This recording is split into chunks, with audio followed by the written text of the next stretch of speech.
Good evening from across the world. This is ICTV, of course. You're watching from Bench Live. I'm Samson Override of Time. And of course, we are back on the bench and we're just trying to dissect a few things right here, right on. Of course, this week a lot has happened, of course. And we just want to take you through what has happened throughout the week. And of course, we are bold and we are going deep into conversation just to substantiate whatever has happened across the nation. We've seen so many happening in the political space, and those are some of the things that we want to talk about. These, of course, are political state of affairs that we want to, probably put into check and try to find some facts and reasoning about what has been happening. We want to know, or we just want to dissect what could be the possible outcomes, or what could be, why some of these things, are happening. And of course, sit back, begin to tweet at Ongara Samson 1 at Inquest Television. The hashtag is Save Our Nation. That's a special hashtag that we are pushing this week because things has been going a little bit astray, and we just want to come together, talk about this, discuss, substantiate, and of course you can be part of this discussion. The number is scrolling on your screen. Of course you can send your comments, and of course you can be part of this conversation.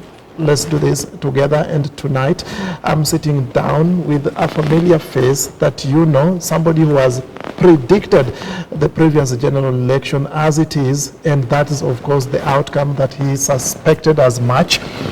And again, we are back to talk about some of the things, and of course from the elections to the CS, and of course we can't have enough of that discussion coming up. Of course, I'm talking about a super friend, a guest that I've been hosting for quite a long time. He is back, and we want to talk about politics, want to talk about the Azimio, want to talk about everything inclusive. All that is exclusive on ICTV.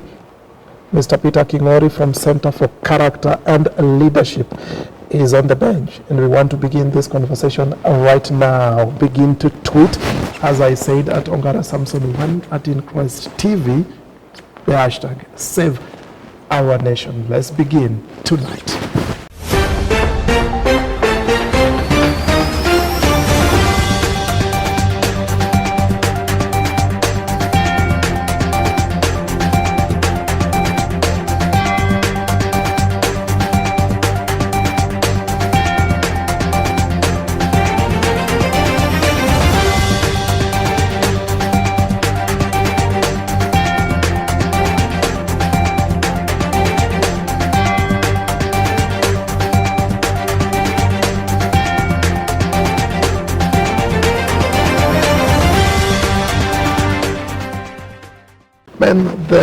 Actually, the week has been so busy, like I said, and we want to dissect this as much as we can, and we are going to take the shortest time possible as we can just to discuss about everything conclusively.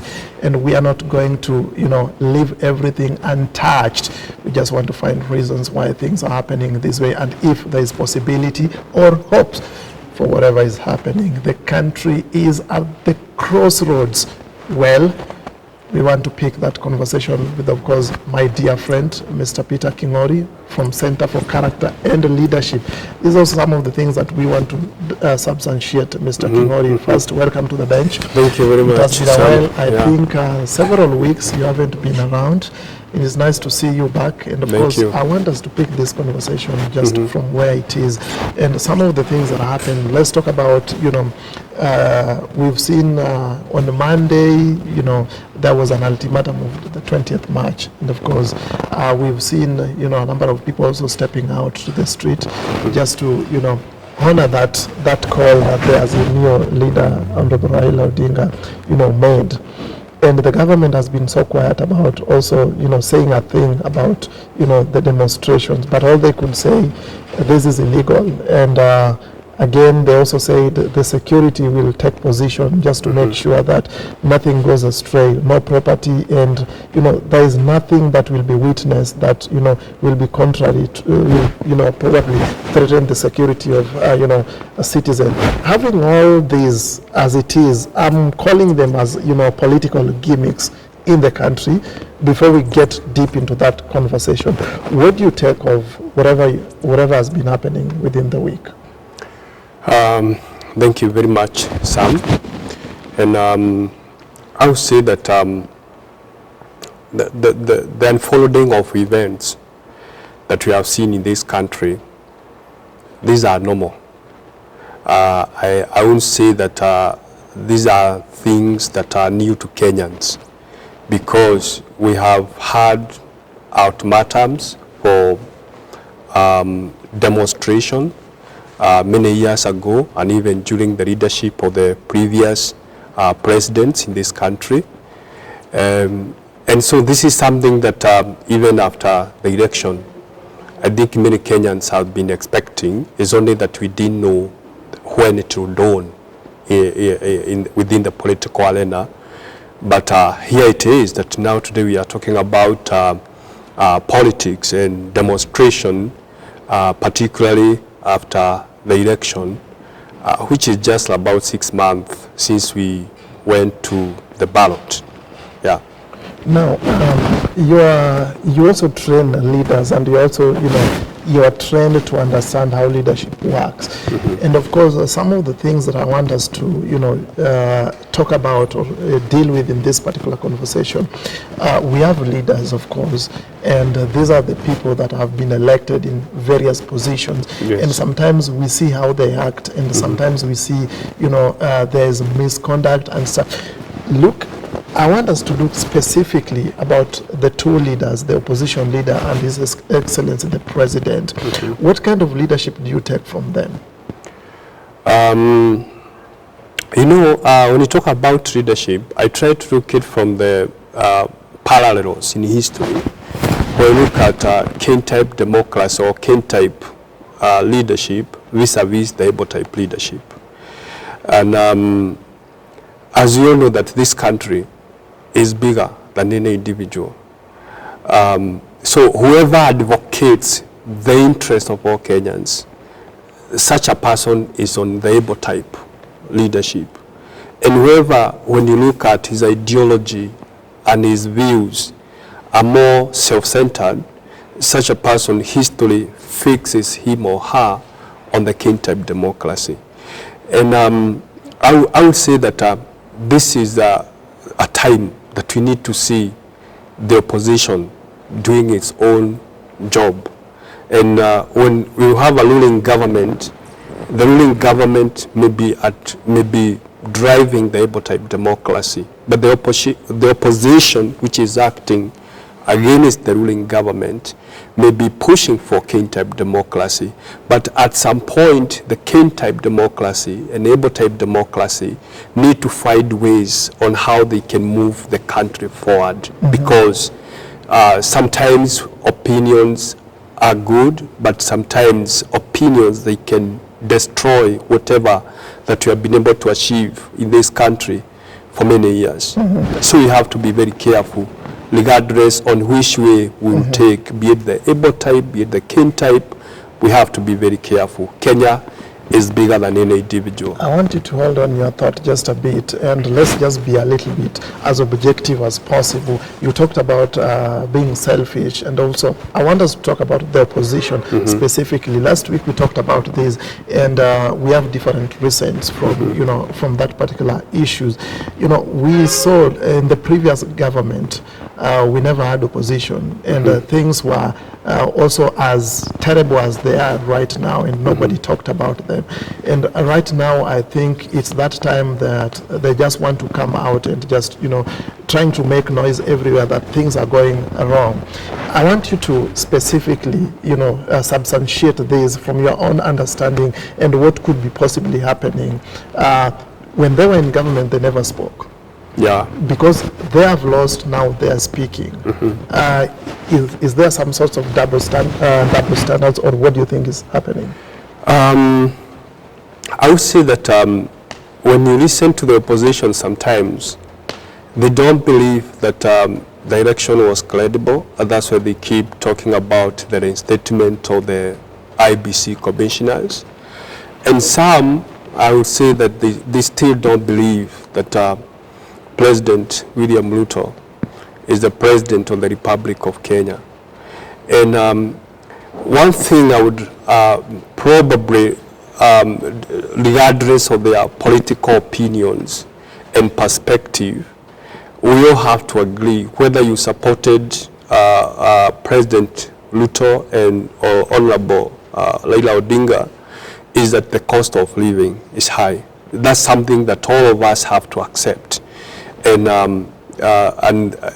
since the cost of living is high, these are the issues that the opposition maybe is calling for the demonstration to look at the cost of living. That is more understandable, and because that touches the life of every Kenyan, those who live in the rural areas, those who live in the slums, those who live in the urban areas, regardless of the kind of the person they elected on the ballot. We are affected by the high cost of living. Yeah.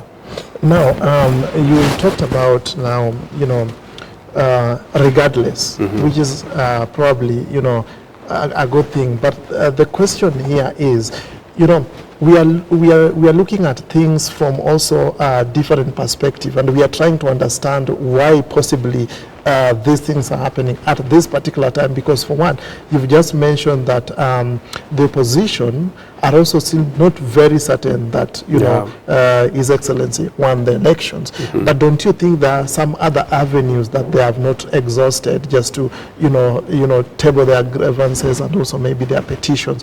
We understand that there was a court ruling, but does everything stop there? Have they tried dialogue, or what do you see dialogue would bring out? Well, I would say that we need an evolution approach to tackle the problems that are facing Kenyans.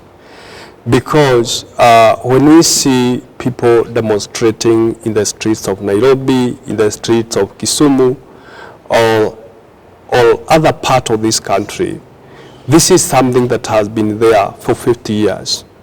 And even in within the previous presidency, we have seen the former Prime Minister leading demonstration with the perceived interest that the government will listen to him and probably will get a share of the government, which at this time might be quite different from what we see. It might be quite different. It may not.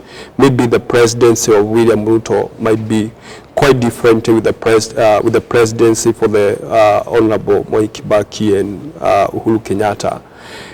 And so I don't think that having Kenyans on the streets and having demonstrations this time around probably may bring that element of like the handshake, like the way we had last time.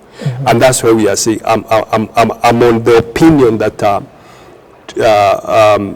we need a strategy, an evolution approach in tackling the issues that are facing Kenyans, beside having Kenyans demonstrating on the streets or boycotting some type of products. So I think the dialogue, or even through the parliament, those are non-violence ways. And history always try to talk about on how we can achieve the goals of citizens through use of non-violence way, and through that we're able to enhance the development of the culture of peace.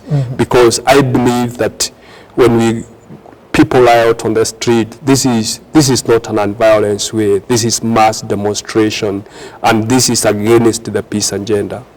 Now, you've talked about the approach that can also be probably looked into as an avenue of solving some of the problems that we are facing.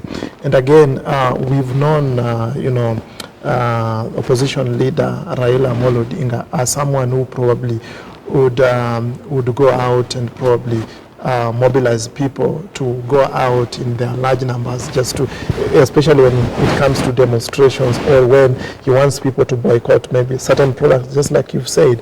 But on Monday, things were a little bit different, and it was not as usual, quote unquote.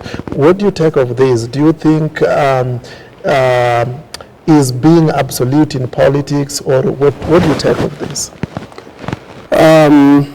Or do you think just people are probably getting tired of the same rhetoric? My take, I feel pity for Kenyans who are wasting their time to go and participate in the demonstrations, because by the end of the day, you need to put food on the table. And by the end of the day, Kenya need to move forward.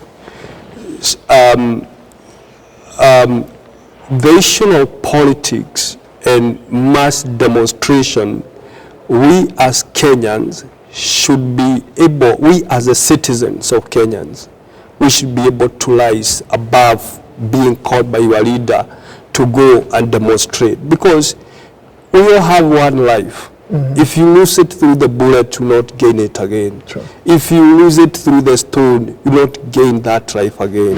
I want to hear your thought a bit, and we are coming back to discuss more about that. And of course, we also want to talk about the letter from the man from the South, Professor PLO Lumumba, and some of the things that he was resenting in that particular letter, so that we just want to try to balance and see whether there are some aspect of, double standards. But of course, we are taking a breather right here on the bench. We'll be back shortly.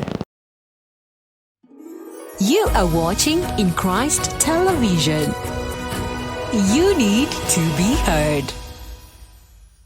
Welcome back to the bench. Of course, keep tweeting at Ongara Samson 1 at In Christ Television. The hashtag Save Our Nation. Of course, that's the hashtag we are campaigning. And of course, we are still here trying to dissect some political, gimmicks that we are seeing happening in the country.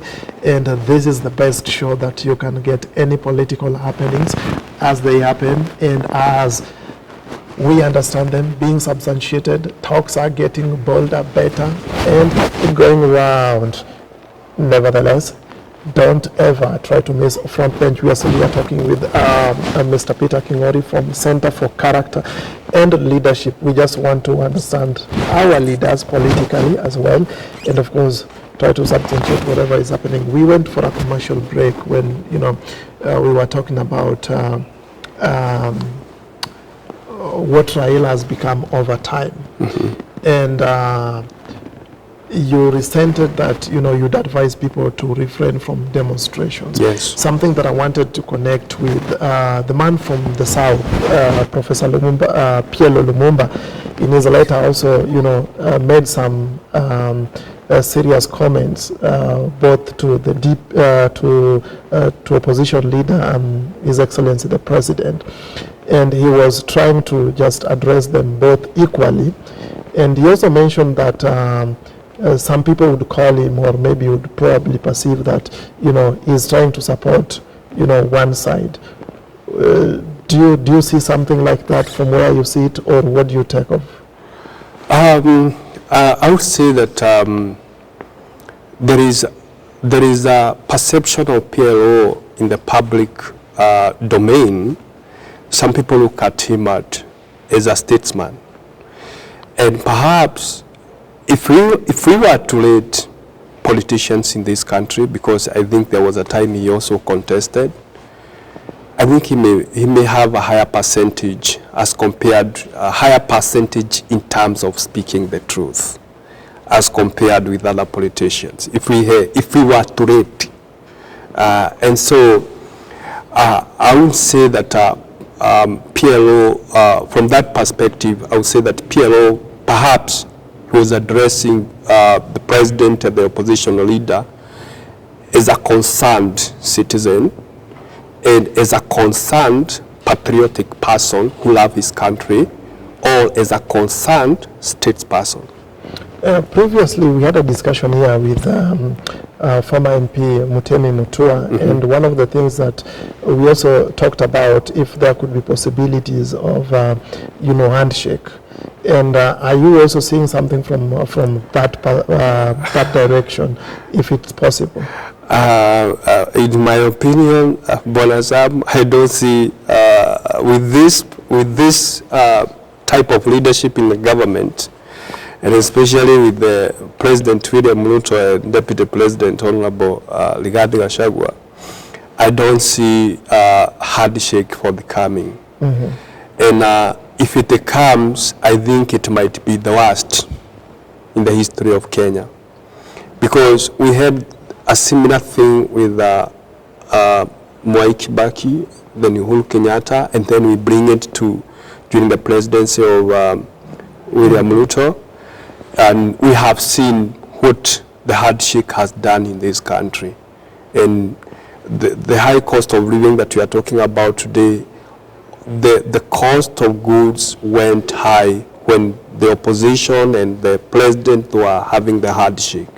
So at this point in Kenyan politics, what we need most is a strong opposition team, a team that can be able to address the issues that are facing Kenyans, and a team that can address the government and tell the government this is not the way to go. This is not the way to address the issues that are facing Kenyans. But we don't need the handshake at this time. From where you stand, do you see Azimio team trying to propel towards handshake? Do you think that's their major interest? Of course, there may be those perceived personal interest that maybe probably if we have demonstration and mass demonstration and killings and whatever, that can be a pathway to pursue handshake. But as I have said, let's have an evolution approach in addressing the problems that are facing the modern Wananchi. Let's stick around still on the handshake and the demonstrations. If at all their major interest is to propel towards handshake, and that's why they are calling for demonstrations just in the name of lower the cost of living, and then the handshake doesn't happen, what do you foresee?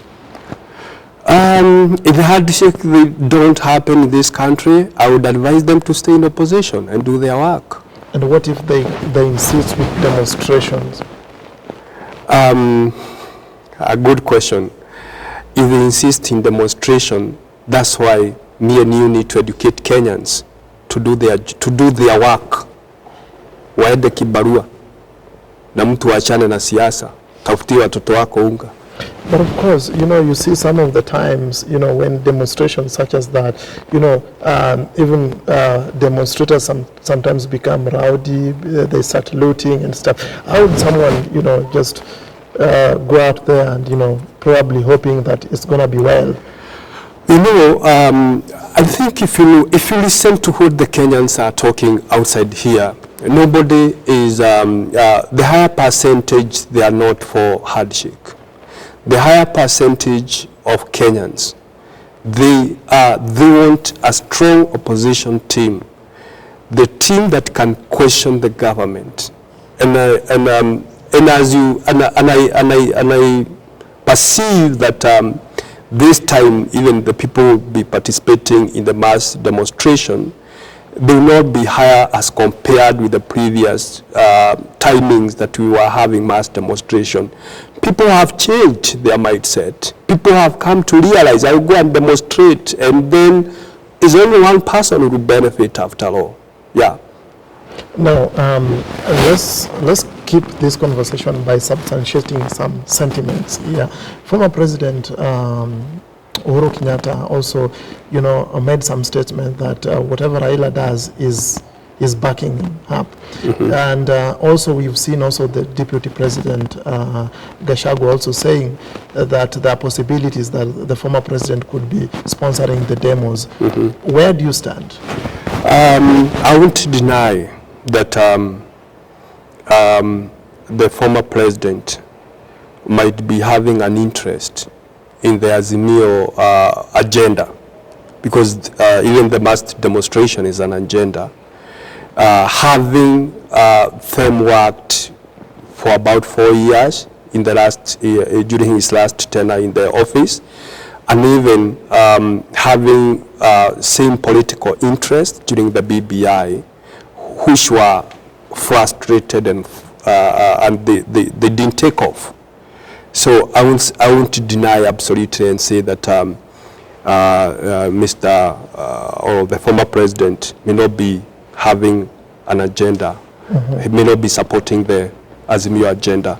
But from where I see it, I would say that wherever he is, we love Honorable Uhuru Kenyatta, and I would say that let him remain as a statesman, a person where the other people who are running the government, like the current president and the deputy president, or even the ministers, someone who can be approachable and he can give advice to the people who are in the government.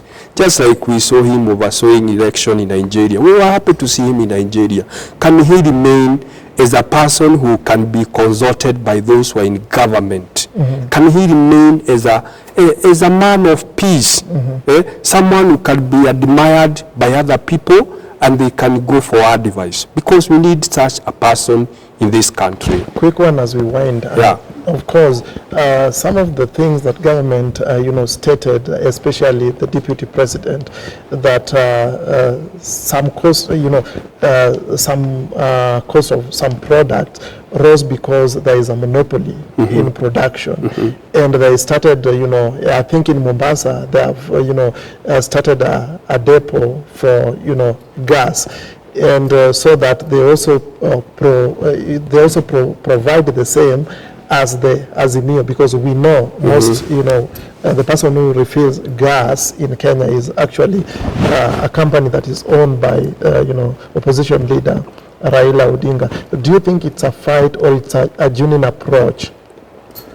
As we wind up, I would say it depends with their motivation. Number one, you need to ask what was the motivation behind the monopoly, and what is the motivation behind now allowing other people to manufacture or to sell gas, to become distributors of gas in the Republic of Kenya. So the whole thing, the bottom line of the whole thing is about the opposition. Is about the motivation. But with this government, since they advocated for the bottom-up approach, can they lay the field that everyone is equal in this field and let people compete to get opportunities with all factors having remained constant, without saying that this is the industry for so-and-so, that is the business for so-and-so. Let all the factors be constant. Let us participate in paying for taxes, and let us be given opportunity, whether you are a youth, whether you are a woman, whether you are a big entrepreneur, let us all be given the equal opportunities to do business. Well said. I wish we had time to further this particular conversation, and of course we'll be having some time maybe next week to further this kind of discussion. And of course this is why we wind up Front Bench Live. It has been a good time talking to Mr. Peter Kingori from Center for Character and Leadership. And of course, these are some of the things that we want to substantiate and put them forth to your understanding. And of course, you can keep tweeting at Ongara Samson 1 at In Christ Television. The hashtag is Save Our Nation. And of course, we are coming back next week, bigger, better, and with a lot of discussion exclusive on ICTV. The Bench goes around, comes around every Wednesday, 7:30. Stick around. Thank you for making time to come. Thank you very much. Thank you so much.